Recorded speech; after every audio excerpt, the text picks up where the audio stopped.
Amen. So, welcome sa ating morning revival preview. Ang schedule natin ngayon ay week 1, Thursday.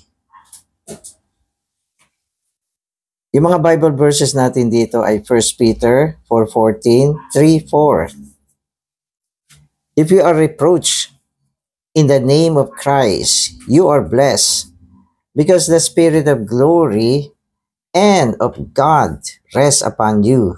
So, binabanggit sa atin dito, minsan may mga nagre-reproach. Yung reproach parang ano yan mga pambubuli. If you are reproached in the name of Christ, you are blessed because the Spirit of glory and of God rests upon you. So dito ang the Spirit of glory ay tumutukoy sa Espiritu ni Kristo. At siya rin ang Espiritu ng Diyos na siyang nananahan sa atin. 3:4. But the hidden man of the heart in the incorruptible adornment of a meek and quiet spirit, which is very costly in the sight of God. So, pakinggan nyo yung terminology yung binanggit dito. Sabi niya, hidden man of the heart. Etong hidden man of the heart, o tinatawag natin nakatagong tao ng puso. Ito ay tumutukoy sa ating pantaong espiritu. So, magbabasa na ako. The first basic matter recovered by Peter in his writings is the triune God. So yung pinaka-sentro kasi sa sulat ni Pedro, yung mismo triune God, Ama, Anak at Espiritu. So yan lagi ang binibigyan niya ng pansin. Kaya yung kasulatan ni Pedro ang yaman kasi nakasentro ito sa Tres Unong Diyos. Yan ang talaga nagsasagawa at nagdadala ng mga blessing sa tao. Katulad ng pagsasagawa ng kumpletong kaligtasan, ang mismong Tres Unong Diyos lang ang makakagawa niyan. Peter indicates that the God in whom we believe is the triune God. In the opening words of Peter's first epistle, we can see the triune God. So sa umpisa pa lang yung opening word ni Pedro, triune God agad ang pinakita niya. Sabi dito, chosen according to the foreknowledge of God the Father, in the sanctification of the Spirit, unto the obedience and sprinkling of the blood of Jesus Christ, kompleto. Diba? Father, binanggit niya. Yung Spirit, binanggit niya. At si Jesus Christ, binanggit niya bilang anak. So, bawat isa sa kanila, meron silang bahagi. Yun ang maganda. Meron silang bahagi para sa pagsasagawa ng kumpletong kaligtasan para sa atin. Napaka-special natin. So yung Ama, sabi niya, foreknowledge of the Father. Ibig sabihin, itong planong ito ay sinagawa na ng Ama. Sinagawa na niya sa mga nagdaang kapanahunan.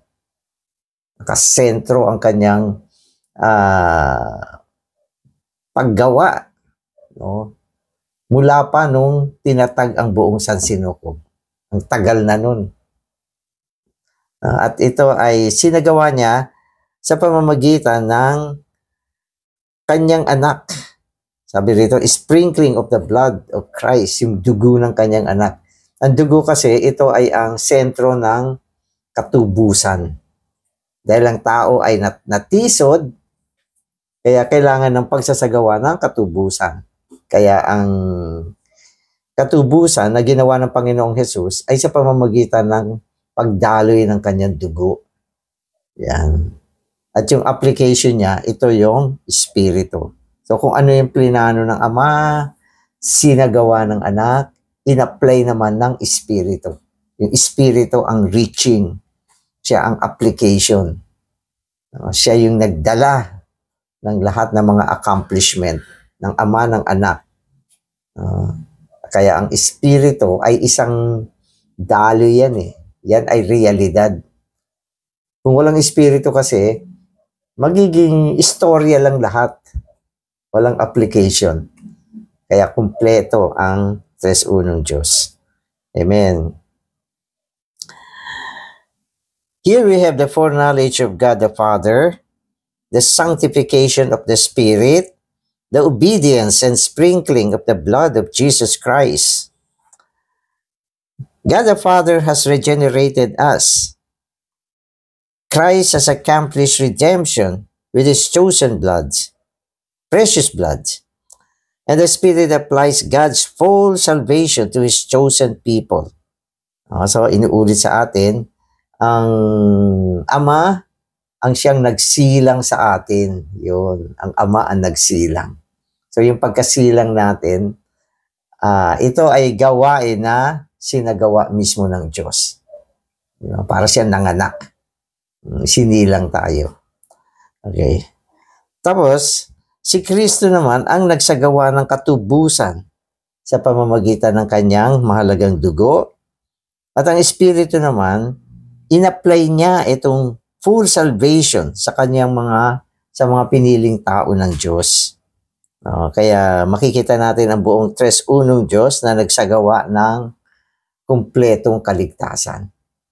Kaya ang tres unong Diyos, dito makikita natin ang kanyang aspekto ng pagka-economical. Work kasi ito eh. Pag sinabi nating work, yung tres unong Diyos ay makikita natin ang kanyang economical aspect. Kung anong ginawa ng Ama, ng Anak, at ng Espiritu. Peter also unveils to us the fact that this triune God is our portion. This fact is indicated by the word partakers in 2 Peter 1:4. According to this verse, we have become partakers of the divine nature. If God were not our portion, we could not partake of His nature. So yung posisyon natin sa 2 Peter 1:4, tayo ay mga partaker ng dibinong kalikasan ng Diyos. Partaker, nakikibahagi. So yan yung nagpapakita na ang tres unong Diyos ay naging bahagi natin. Kung hindi siya naging bahagi natin, paano ka makikibahagi sa Kanya? Kasi ito ay isang bagay ng buhay at saka organic to. Yung salitang partaker kasi ay hindi ito material, kundi ito ay organic. Katulad ng food. Minsan may isang piraso ng food, nakikibahagi ka para maging pagtatamasa mo, kainin mo, enjoyment mo, maging bahagi mo yung portion na yan. So parang ganyan yung partaker. Kaya ang ating Diyos, ang kanyang kalikasan ay dibino. Ito ay sinasagisag ng ginto. At tayo bilang mga believer, meron tayong karapatan na makibahagi sa dibinong kalikasan. Ang ibig sabihin, yung dibinong kalikasan niya, nagiging bahagi natin. Hindi lang portion, kundi nagiging kabuuan natin na ibabahagi sa atin yan para maging buhay natin, pagbubuo natin, maging sangkap natin, maging kung ano tayo. So, yun yung ibig sabihin ng pakikibahagi. Kaya ang tao, hindi lang siya may buhay sa kanyang espiritu. Yung buhay na ito ay lumalago. Lumalago siya. Ibig sabihin, mayroong pag-increase yung dibinong buhay sa loob natin.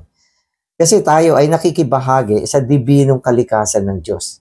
Kaya meron siyang paglaki, paglago sa pamamagitan ng pakikibahagi sa dibinong kalikasan ng Diyos. Ang dibinong kalikasan ng Diyos, siyempre, siya rin yan. Siya yan mismo. At nakikibahagi tayo dahil siya ay espiritu. Kung hindi espiritu, hindi tayo pwede makibahagi dyan. Amen. Amen. Okay, so today's reading na ako. In his writings, Peter also reveals the way for us to partake of the triune God as our portion. The way involves the hidden man of the heart. This hidden man is our spirit. In his epistles, Paul has much to say concerning our spirit, but he does not use the expression the hidden man of the heart.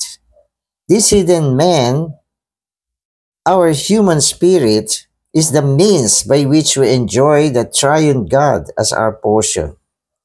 Amen. So, ang tres unong Diyos, ang ating portion o tinatawag nating naging bahagi natin. No? At tayo ay nasa isang posisyon na nakikibahagi sa tres unong Diyos sa kanyang dibinong kalikasan. At ito ay naisasagawa sa pamamagitan ng ating pantaong espiritu. So yung pantaong espiritu natin, ito yung pinaka-organ na pwede nating gamitin para makibahagi sa tres unong Diyos upang ang kanyang dibinong kalikasan ay maidagdag sa atin. Ang ibig sabihin ng pagbabahagi ay pagdadagdag.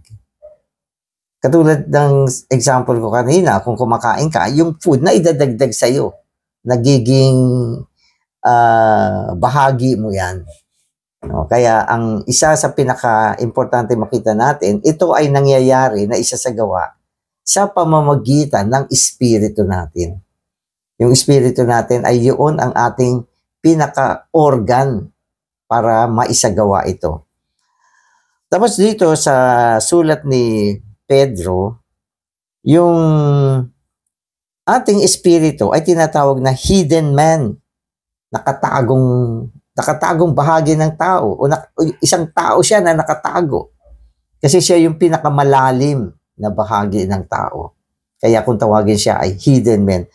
Hindi lang hidden man, sabi niya, hidden man of the heart. Pag sinabi natin yung heart, isang organ siya na nandyan lahat ang iba't ibang function. Diba? Ang heart nagmamahal. Ang heart natin na nalulugod. Kaya yung espiritu natin, yan din yung pinaka-heart natin. Yan yung lugar na kung saan ginagamit natin, no? Yan yung bahagi na ginagamit natin para umibig, para mahalin ang Diyos, mahalin ang mga kapatid. Kaya yung spirit natin, naku, napaka-precious niya. Amen. Literally, the Greek 1 Peter 4:14 means the Spirit of glory and that of God. The Spirit of glory is the Spirit of God. Peter also speaks concerning the Spirit of Christ. Amen. Our human spirit is the hidden man of the heart, and God's Spirit, as the Spirit of glory and as the Spirit of Christ, are the means for us to partake of God as our portion. Amen. So, spirit sa spirit kasi ito eh. Pag hindi spirit, hindi sila magkakaroon ng pag-uugnayan. No? So, yung Spirit of glory ay espiritu ng Diyos. Ito rin yung espiritu ni Kristo. Si Kristo ay espiritu mismo. Kaya ang Diyos ay espiritu, si Kristo ay espiritu, at tayo ay merong pantaong espiritu upang kaugnayin ang Espiritu Santo o ang espiritu ng kaluwalhatian. Kaya meron silang kumbaga sa ugnayan dahil spirit yan eh. Spirit yan. Ang Diyos ay espiritu. At dito, ang espiritu ng Diyos, tinatawag siyang Spirit of Glory. Ang tao ay merong espiritu. At ang espiritu naman natin dito ay tinatawag na hidden man of the heart. No? At sa pamamagitan ng mga sangkap na ito, ang espiritu ng tao at ang Diyos bilang espiritu, na isasagawa yung partaking, yung pamamahagi ng dibinong kalikasan ng Diyos. So, yun yung doon na ipaprocess. So, paano ka nagpa-partake? Sa pamamagitan ng human spirit. No? Kaya ang tao binubuo ng maraming organ eh, para sa mga specific function. No? Mga bagay na pwedeng gawin. Physically, ganyan. Halimbawa, paano ka kumakain? Meron akong bibig. Meron akong panlasa. Meron akong stomach. May mga sangkap sa loob niya. Lahat ng yan ay mga organ na pwede kong gamitin para kumain ng physical food. Pero hindi ko yan pwedeng gamitin para makibahagi sa dibinong kalikasan ng Diyos. Hindi yan pwede. Kasi hindi material ang aking ang object ng aking tatamuhin. Kaya ang kailangan gamitin ko pagdating sa Diyos, ang espiritu ko. So yan yung tamang sangkap. Amen.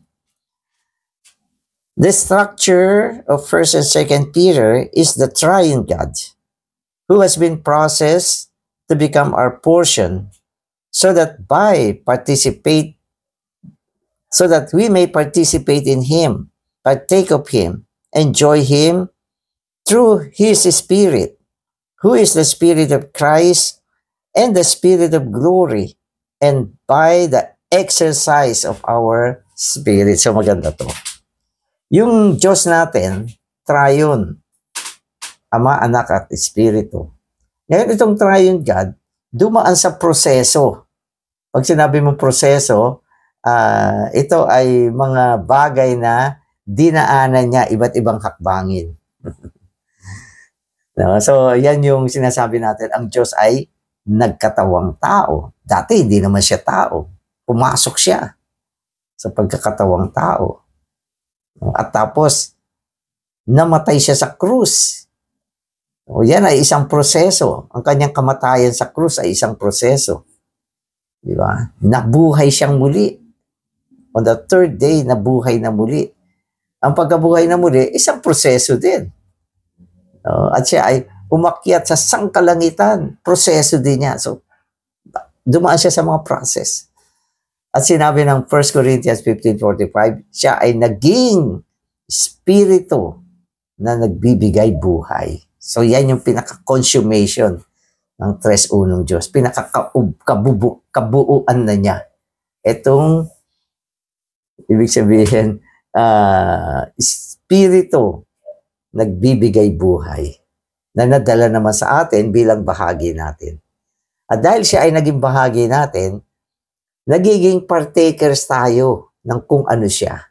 At ang ginagamit naman natin sangkap, yung ating spirito. Kailangan insayuhin mo siya.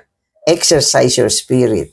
Gamitin mo siya upang ikaw ay makibahagi sa Kanya.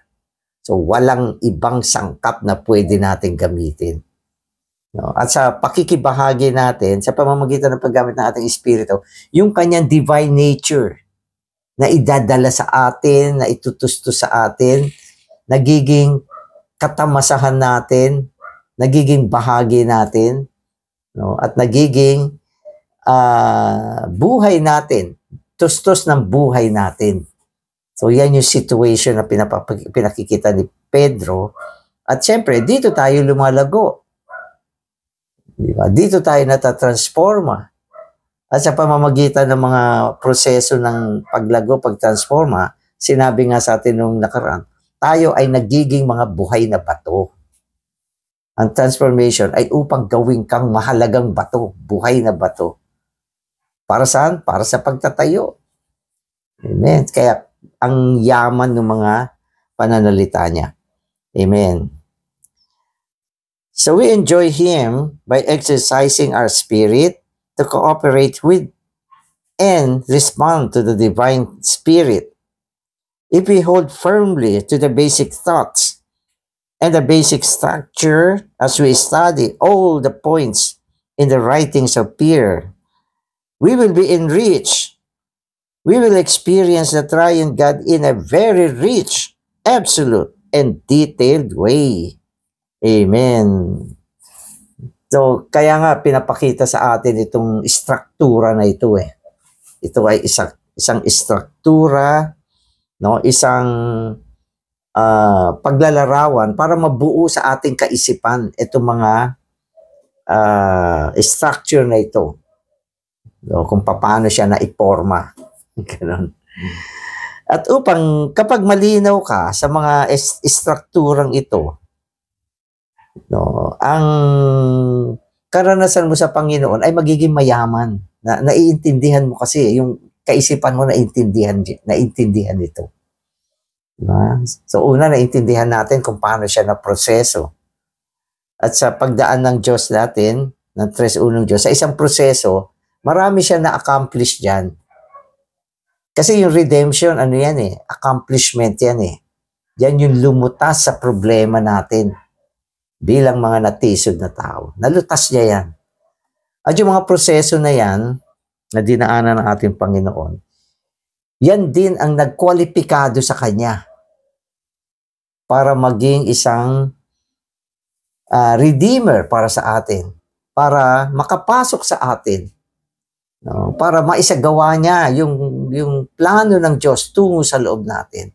Kaya bumuo siya ng isang structure, isang spiritual na pagbabalangkas upang sa pamamagitan ng pag-iensayo ng ating espiritu, mapasukan natin lahat ng mga bagay na ito tungo sa isang karanasan. Karanasan siya. Maging karanasan na natin siya. At sa pamamagitan ng karanasan na ito, maging napakayaman ng ating karanasan mismo sa 3:1 Diyos. Ganap siya at minsan napakadetalyado. Hindi ba ang karanasan natin sa 3:1 Diyos? Napakadetalyado. Hindi mo lang sasabihin, ang Panginoon, 3:1 Diyos nararanasan ko. Pwede mong sabihin, specifically yung mga iba't ibang karanasan mo sa Kanya. Na may mga panahon na siya ang ating comfort, kaginhawaan. Nahihirapan ka sa buhay, naging comfort mo siya. Diba? Siya yung naging peace sa panahon ng kaguluhan. Diba? Siya yung naging joy natin sa panahon ng pangangailangan natin ng kaligayahan. Kaya napakadetalyado ng ating mga karanasan at mayamang pagtatamasa sa ating Diyos, bilang espiritu ng kaluwalhatian na kung saan iniinsayo naman natin ang ating espiritu para makaugnay siya, makabahagi sa Kanya, dalhin siya tungo sa atin, maging nilalaman natin, maging buhay natin, maging lahat-lahat natin. Kaya yan yung pinapakita dito sa aklat ni Pedro. At the beginning of his second epistle, Peter speaks concerning the divine provision. He tells us that the divine power has granted to us and even imparted to us all things related to life and godliness in order that we may partake of the divine nature. Furthermore, according to chapter 1 of 2 Peter, the divine provision gives us not only the divine life, but also the divine light. Amen. So dito binabanggit sa atin yung divine provision. Ano ba yung provision? Ang provision ay ang tustos. Tustos. Dibinong tustos. Provision siya. No, isang bagay na binigay niya. Okay, bilang isang tustos. At itong tustos na ito o provision sa English, okay, ay nandito lahat ng mga bagay na kailangan natin. Para siyang isang multi-vitamins. No, lahat ng kailangan mo andyan siya. Mga bagay, sabi niya, mga bagay na related to life and godliness. Alam niyo kasi sa mundo, ang pinaka-precious ay life, no, at godliness. No, buhay at kabanalan. Saan mo makikita ang buhay? Saan mo makikita ang kabanalan? Tangi lang dito sa portion na ito na pinagkaloob sa atin ng Diyos.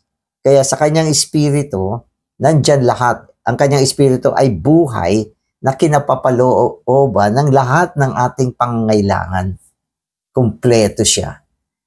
Nang ibig sabihin, hindi ka binigyan ng Diyos ng item by item. O kailangan mo ng buhay, o ito buhay. Kailangan mo ng biyaya, o ito biyaya. Kailangan mo ng katubusan, ito katubusan. Hindi itemized, kundi isang package siya. Package, ibig sabihin, nandyan lahat.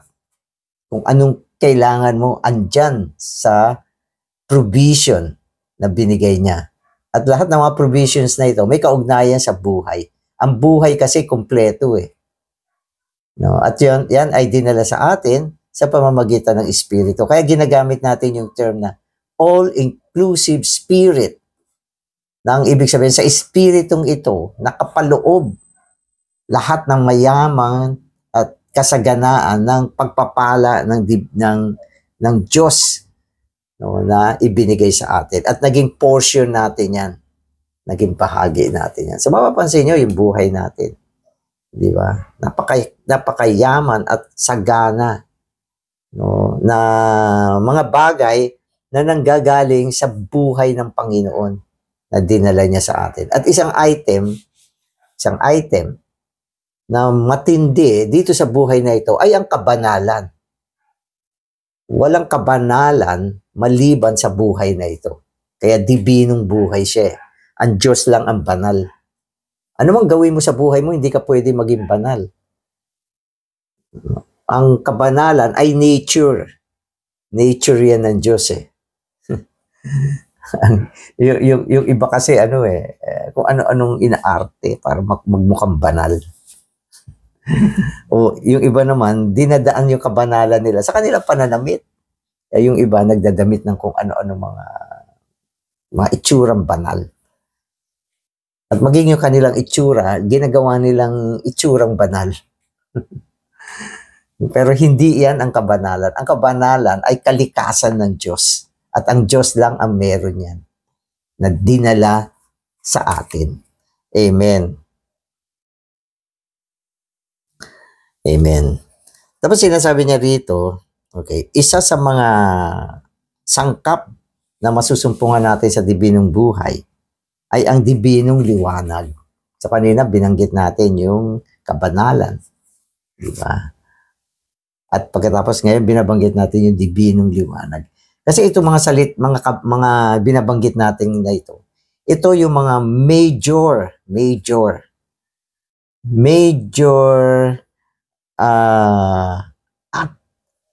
attributes, kagalingan ng Diyos mismo. Na sinasabi natin, ang Diyos ay Diyos ng kabanalan. So, major attributes yan. Na kapag nakilala mo ang Diyos, isa sa mga bagay na malalaman mo, banal siya. Tapos, liwanag. Ang liwanag naman ay isa rin sa pinaka-major attributes ng Diyos. Na kapag nahipo mo ang Diyos, malalaman mo siya ay Diyos ng liwanag. May kabanalan, merong liwanag. Lahat ng bagay naging malinaw sa iyo. Yun ang ibig sabihin ng liwanag. Na nung nahipo mo siya, naging maliwanag lahat ng bagay.